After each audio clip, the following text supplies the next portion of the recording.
Paham kowe? Paham lho. Ngene nek pengen ngomong karo dalang ya gentenan.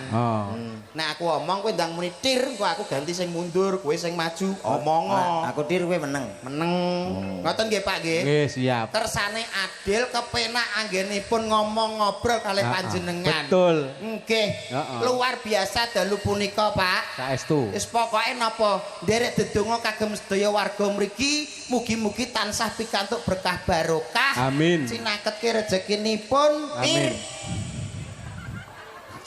Tir kejaba niku Mas, nggenipun panjenengan kala rawuh wonten mriki niki nggih wujud kemanunggalan sedaya para warga masyarakat Majalegi. Tir leres, Pak. Wujud manunggal guyub rukune warga Majalegi niki tersirat dalam dalu punika. Nyatane saged ngrawuhke jenengan kula sak sedayanipun ingkang rawuh teng mriki. Tir. Tir lah anane aku lan sampeyan teko kene iki Mas.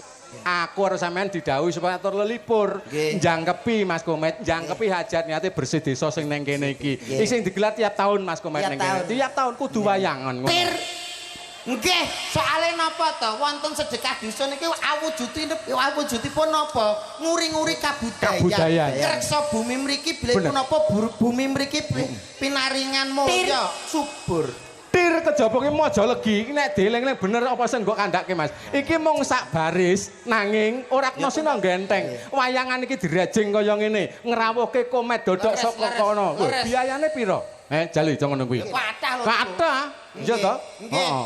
Ha mula kuwi. Ya nggih. Iya. Mula kedadi sengkuyung iki panglipur sing becik. Mula Kang saka kuwi aku sampean kudu matur nuwun nyang para warga masyarakat Majalegi. Heeh. Awake dhewe iki nggih tontonan nggih kedah dados tuntunan. Iya, heeh. Aku omongku kapan kowe omong Aku rong tir pisan kowe pindho. Ngeten iki lho, Pak. Dalange bareng kaya melok tir nyapa to? Lah kowe kok malah nyeneni dalang iki punjre nang kene dalang. Alah lak bengi iki jajal biasane. Biasane nyapa? Kowe ra roh, Dik. Lah ra roh nyapa? Bakul ndok. Aja ngawur kowe omongan iki Pak Dalang disepone wibawane dhuwur. Wani ndokmu ra netes. Kok iso ndokku ki urusane apa to Mas? Kowe kok ngurusi ndok kuwi apa lho? Lah aku saking akrabe Pak Dalang ki sesepuh disepone. Wis terus. Lah kok mbok omongi bakul ndok ki omonganmu sing genah lho. Napa leres to, Pak? Leres. Iya.